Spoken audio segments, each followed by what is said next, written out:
চলে আসছি আমরা 14(2) প্রশ্ন। 14(2) প্রশ্ন। প্রশ্ন কি বলছে, 20 সেমি আর 6 সেমি ব্যাস বিশিষ্ট দুটি নিরেট গোলককে গলিয়ে, তাহলে দুটো গোলক আছে, একটা 20 সেমি আর 6 সেমি ব্যাস বিশিষ্ট, ব্যাস হচ্ছে একটা 20 সেমি, একটা 6 সেমি, এই দুটিকে গলিয়ে তার সাহায্যে একটা 1 সেমি পুরু ফাঁপা গোলক তৈরি করা হলো। এই দুটোকে গলিয়ে একটা পুরু ফাঁপা গোলক তৈরি করা হলো, যেটা 1 সেন্টিমিটারের।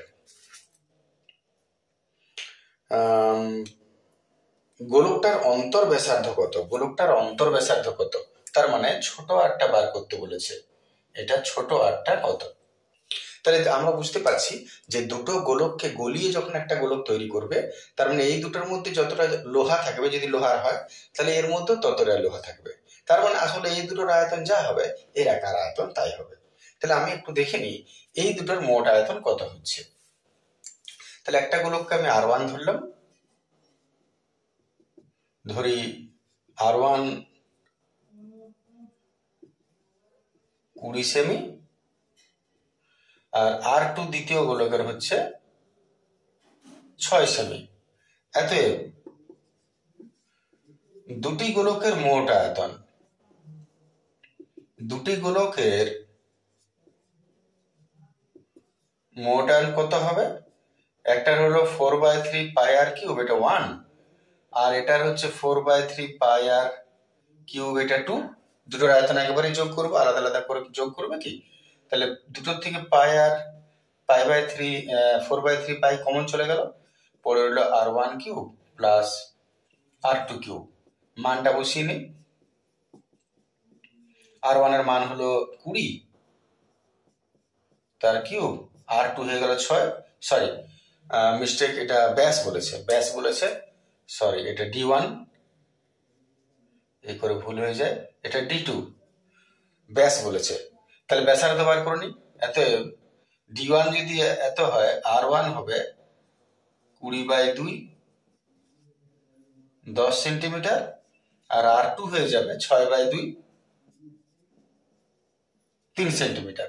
তাহলে এখানে হলো 10-এর কিউব, আর এখানে হলো 3-এর কিউব। 10 দশাংশ 100, 100 দশক 1000, 3 3 3 9, 27, 4/3 পাই 1027। ঠিক আছে, যা বেরোলে এখন থাক, এত ঘন সেমি। এটা হলো মোট আয়তন। তার মানে এই যে ফাঁপা গোলকটা তৈরি হয়েছে, এর আয়তনও নিশ্চয়ই এটাই হবে, কারণ গলিয়ে তৈরি করছো। সরাসরি চলে আসছে ফাঁপা গোলকের আয়তন। ফাঁপা গোলকের বড় আর ছোট আরটা একটু চেক করে নি, বড় আর ছোট আর কত হবে। এই যে ফাঁপা গোলকটা, এটা যদি আমি একটু বড় করে দেখি, তো চওড়াটা বলেছে 1 সেমি, আর এই ছোট আরটা আমি ধরে নিচ্ছি ছোট আর। ছোট ব্যাসার্ধটাকে, অন্তর ব্যাসার্ধটাকে আমি ছোট আর ধরে নিচ্ছি। তাহলে বাইরের ব্যাসার্ধটা কত হবে? ছোট আর এর সঙ্গে 1 যোগ হয়ে যাবে, তাই না? তাহলে ছোট আর সঙ্গে যদি 1 যোগ করে দাও, তাহলে বড় আর পেয়ে যাবো। তাহলে এবারে ফাঁপা গোলকে একটু আসি। ফাঁপা গোলকের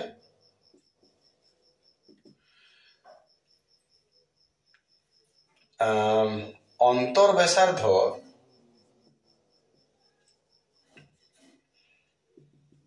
ধরি ছোট আর সেমি, তাহলে এতে বড় আর কত হবে না, অন্তর ব্যাসার্ধের সঙ্গে আরো 1 যোগ হয়ে যাবে, আর +1 সেমি। এতে তার আয়তন কত হবে? তার আয়তন হচ্ছে 4/3 পাই, ফাঁপা গোলকের আয়তনের ফর্মুলা বড় আর কিউব মাইনাস ছোট আর কিউব। ঠিক আছে না? তার মানে 4/3 পাই বড় আর কিউব, তার মানে হলো বড় আর জায়গায় আমাদের হবে R+1 তার কিউব মাইনাস ছোট আর কিউব, এত ঘন সেমি।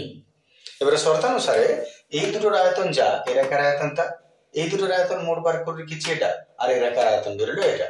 শর্তানুসারে নিশ্চয়ই আমরা দুটো সমান করে দেবো, তাহলে আমরা শর্তানুসারে একে অপরের সমান করে নিচ্ছি।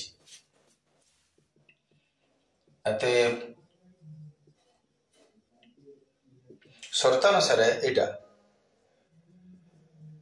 4/3 বড় আর কিউব 4/3 পাই আর প্লাস 1 এর cube minus R cube is equal to এটা 4/3 পাই 1027 ইন্টু 1027।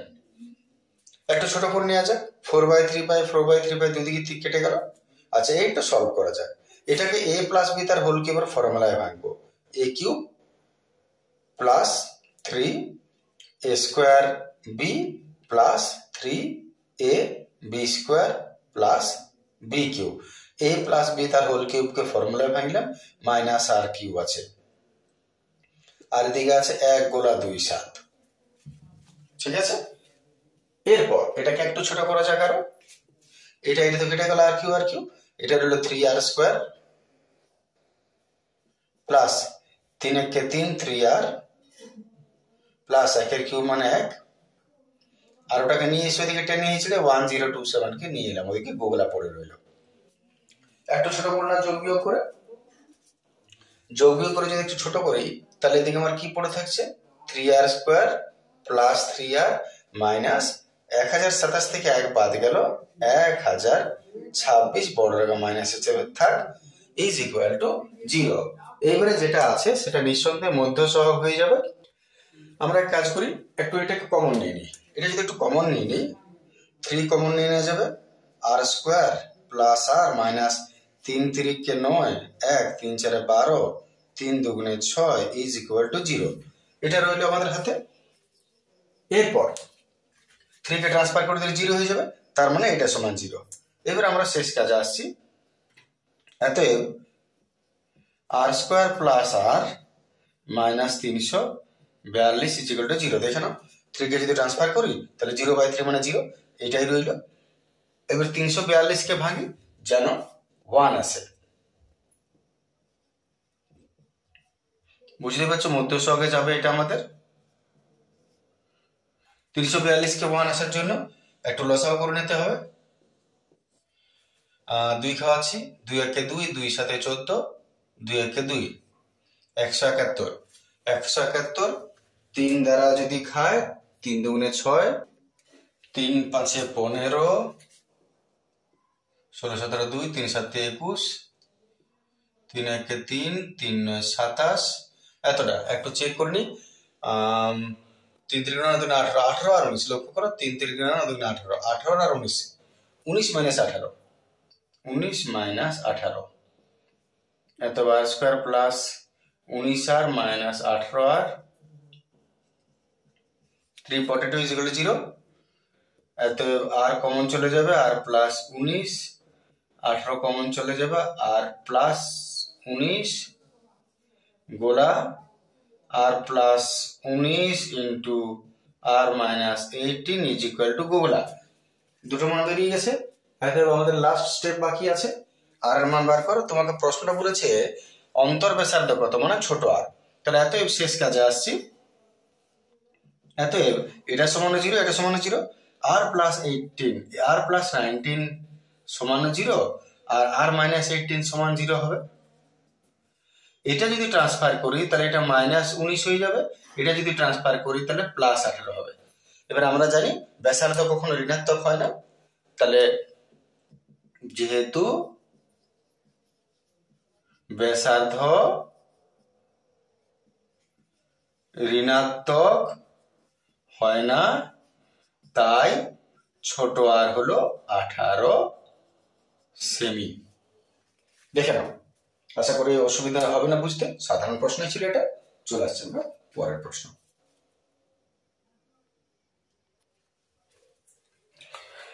চলে আসছে আমরা 13-3 প্রশ্ন। প্রশ্ন বলছে শঙ্কু আকৃতির একটি তাঁবু তৈরি করতে 188.4 বর্গমিটার ত্রিপল লেগেছে।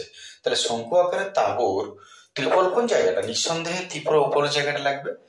তাঁবুর যে কোনো তাঁবুর ত্রিপল ওপরটাতে থাকে। তার মানে এইটা হচ্ছে 188.4 বর্গমিটার। ওই তাঁবুর ভূমিতলের পরিধি, তাহলে এটা ভূমিতল, এর পরিধি এটা হচ্ছে 37.57 মিটার। 37.57 মিটার। তাহলে তাঁবুর উচ্চতা, তির্যক উচ্চতা দুটো জিনিস বার করতে বলেছে। তাঁবুর উচ্চতা, তির্যক উচ্চতা। প্রশ্ন হচ্ছে উচ্চতা, তির্যক উচ্চতা কত হবে? এইচ কত আর তির্যক উচ্চতা এল কত? তো প্রথমত আমাদের পরিমিতির অঙ্কের নিয়মই হলো যার মান দিয়েছে তুমি তার ফর্মুলা ভেঙে দাও। তাহলে প্রথমত তাঁবু মানে শঙ্কু, শঙ্কুর পার্শ্বতলের ক্ষেত্রফল। ত্রিপল কোন জায়গাটা লাগে? চারদিকটাতে লাগে, নিচে তো ত্রিপল লাগে না তাঁবুতে। নিচে তুমি বসতে গেলে মাদুর দিতে হবে। তাহলে তাঁবুর মানে শঙ্কুর পার্শ্বতলের ক্ষেত্রফল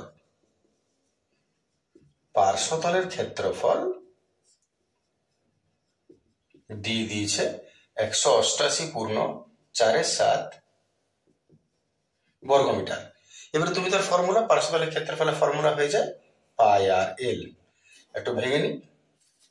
188 কে 7, 7 8 56, 6 হাতে হলো 5, 7 8 56, 57 58 59 60 61 61 1 হাতে হলো 6, 6 13, তার সঙ্গে 4 যোগ 6 4 10 না হাতে হলে 2 3 1 1320/7। একটু দেখে নেওয়া যাক। 7 8 56, 6 হাতে হলো 5, 7 8 56, 57 58 59 60 61 61 হাতে হলো 6, 7 6 13। বেশ, পাই আর এল হয়ে গেল। এইবারে এখান থেকে যতটা পারা যায় মানটাকে একটু রেডি করে নিই। রেডি বলতে পায়ের মান 22/7, আর তো কিছু ভাঙবে না, আর এল তো আছেই। 22/7 ট্রান্সফার করে নিচ্ছি। তাহলে এখানে আর এল কোনো মানটাই তো তুমি জানো না, উঠে গেল 7/22। একটু কেটে নিই, 2 দ্বারা কাটছি, 2 11 22, 2 6 12, 1 2 6 12, 11 6 66 0। তার মানে এতে আর এল ইজিক্যাল টু 60 বেরোলো। এটা আপাতত থাক। তোমার হাতে এখন আরেকটা অস্ত্র আছে, সেটা হচ্ছে এইটা ভূমির পরিধি। তাহলে শঙ্কুর ভূমির পরিধি,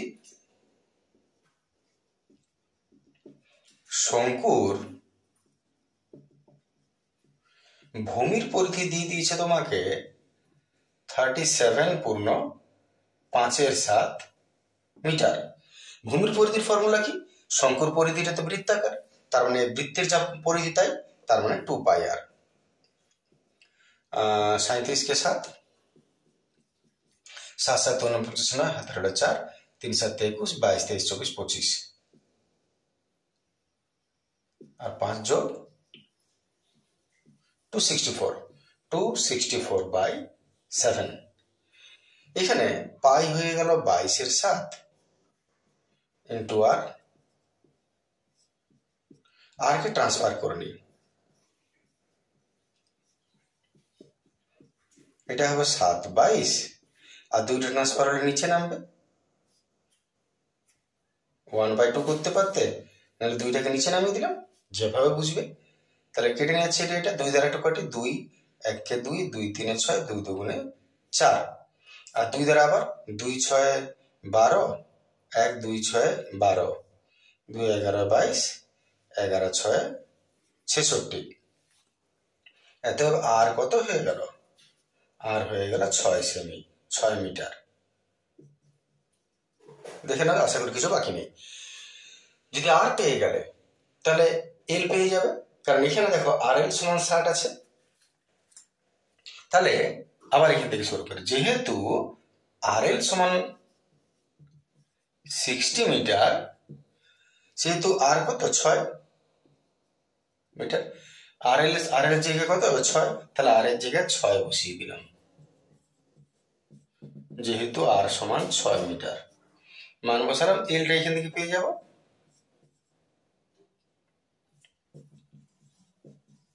10 মিটার। একটা উত্তর আমি পেয়ে গেলাম এখান থেকে যে এল কত। এবার একটা বাকি আছে না এইচ।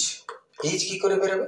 তোমার হাতে দুটোই আছে, আর আছে এল আছে। এইচ কি করে বার করবো? এইচ তো ফর্মুলায় আছে, অতএব এইচ এর ফর্মুলা সে অতিভুজের ফর্মুলাতেই হয়ে যাবে এল স্কোয়ার মাইনাস আর স্কোয়ার।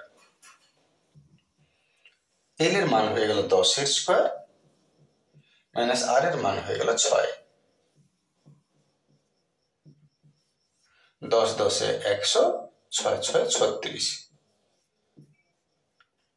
64, 8 8 64 প্লাস মাইনাস, কিন্তু নেগেটিভটা ধরার কোনো প্রশ্ন নেই, উচ্চতা বটে 8 মিটার। এটা হয়ে গেল আমাদের 2 নম্বর উত্তর।